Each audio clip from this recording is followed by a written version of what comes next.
Jadi apabila dulu saya mula belajar dan saya mula memahami sedikit-sedikit dalam Al-Quran itu, ya, mula terbuka suatu pikiran, ya, mula mendapat suatu pikiran daripada Tuhan. Saya percaya itu datang dari Tuhan, ya, karena kami orang Melayu ada 5 kali sembahyang dari pagi sampai malam, subuh, zuhur, asar, maghrib, isya.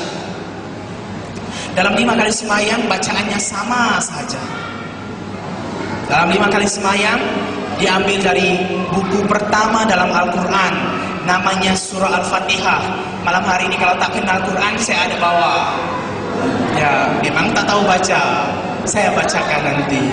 Ya, jadi diambil dari buku pertama dalam Al-Quran. Itu namanya surah Al-Fatihah. Al-Fatihah bermaksud pembukaan. Saya bacakan sedikit pada kamu semua. Memang tak paham, paham saja. Bismillahirrahmanirrahim. Alhamdulillahi rabbil alamin. Ar-Rahmanir-Rahim. Maliki yaumiddin. Iyyaka na'budu wa iyyaka nasta'in. Ihdinas siratal mustaqim. Saya berhenti dulu pada ihdinas siratal mustaqim, sambungnya nanti sampai amin. Ada lagi, tapi berhenti dulu pada ihdinas siratal mustaqim.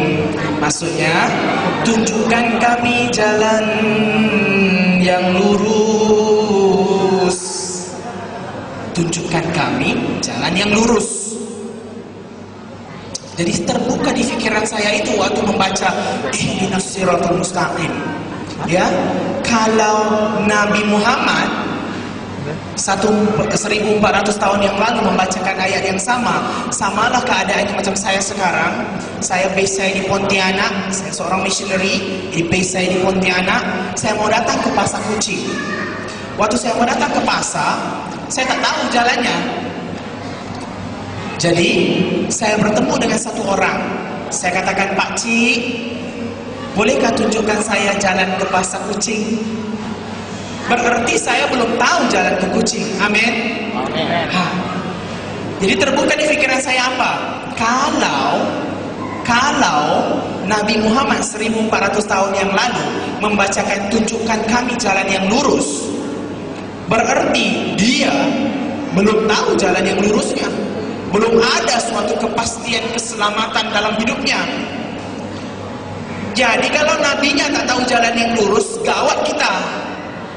Begini kita, ya kan, ibarat naik bilon, naik pesawat, pilot tak tahu turun dekat mana. Pesawatnya tak tahu nak landing dekat mana. Boleh jatuh dalam laut, boleh masuk dalam gunung, boleh langgar sana langgar sini, karena pilotnya tak tahu. Jadi kalau Muhammad itu macam pilot dah orang Islam itu, ya kan, dia sendiri tak tahu jalan lurusnya. Saya apatah lagi bertambah gawat, ya kan, bertambah susah saya. Oh, jadi saya kata, gimana ini? Muhammad aja tak tahu jalannya, ya kan? Dia aja macam orang buta, habislah yang lain lebih buta. Nah, kemudian tengok lagi dalam sejarah Islam. Nah, dikatakan dalam Al-Quran, jangan kamu hampiri zina. Bila dia kata jangan hampiri zina, tahu-tahu istrinya sampai 23 orang. Kata jangan berzina, tapi kawin sampai 23 orang. Paling tua umur 40 tahun, paling muda umur 6 tahun. Kalau saya belajar psikologi, di dalam psikologi ada suatu penyakit disebut ketidakseimbangan mental. Di dalam ketidakseimbangan mental itu ada suatu bab disebut pedofilia. Berarti orang tua, orang dewasa yang bernafsu kepada budak-budak. Jadi bila tengok kriterianya itu, Muhammad itu pas. Cuy. 6 dia dengan istilah itu. Wah, saya kata, gawat kalau nabinya saja tidak seimbang mentalnya, ya kan? kawin sampai 23. Jadi bila yang begitu, kemudian ada lagi dia kata dalam Al-Quran, jangan membunuh, ya. Tetapi 1/4 semenanjung tanah Arab sejarah Islam buktikan bahwa semuanya dibunuh Muhammad. Diletakkan pedang di sini waktu perluasan jajahan Islam, katanya faslim taslam, kamu jadi Islam, kamu selamat katanya. Kalau tak selamat, kalau kata tidak, potong, KO terus, habis. Sejarah membuktikan nabinya saja membunuh orang. Kata jangan membunuh, ada pula dalam Al-Quran bunuh suci, jihad. Bunuh satu orang Kristen dapat 7 perempuan di surga. Inilah mereka punya acara. Kemudian kami percaya lagi dalam malaikat, angel, percaya. Tetapi malaikat dalam Islam itu takut anjing. Sebab itu orang Melayu tak boleh beranjing. Nanti kalau malaikatnya bawa berkat terbang turun dari surga, mau masuk ke pintu rumah, tiba-tiba anjingnya tercici berkatnya, lari malaikatnya. Jadi tak boleh beranjing. Dan seterusnya malaikatnya itu Rabu malam, ya, malam-malam tak nampak. Jadi 7 hari sebelum hari raya semua orang Islam, orang Melayu pasang pelita, ya, malam 7 liko. Karena dikata malam itu adalah malam turun berkat.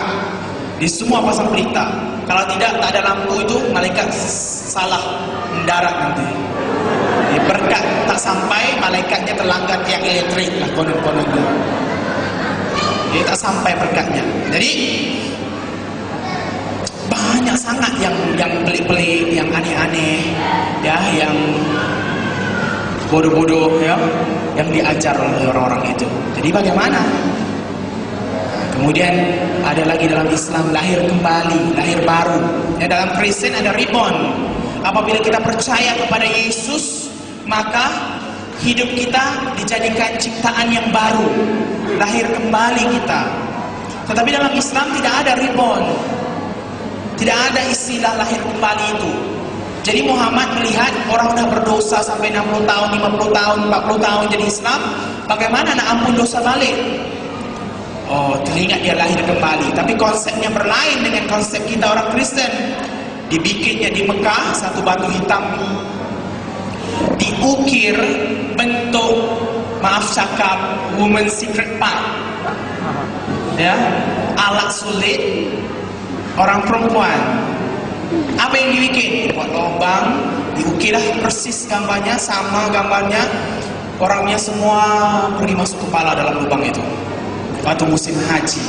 Jadi bila masuk kepala, keluar dari kepala itu, keluar dari lubang batu hitam itu disebut Hajar Aswad. Batu itu hajar itu batu, aswad itu hitam, keluar. Dan imam pun pegang kepala, katanya kau sudah tahir, kau sudah suci, dosamu diampun. Cukup kepala. Karena dia kata setiap bayi yang lahir tak ada rambut. Jadi sebab itu orang Melayu balik Mekah semua kepalanya botak. Lepas sudah botak, kamu tanya lagi, apa yang kamu tengok di Mekah? Ya diam saja, tak boleh cakap. Kamu orang kafir, saya orang Islam. Padahal dia pun malu juga nak cakap, ya kan? Terlalu sensitif sangat, ya. Jadi inilah semua yang diajar Islam.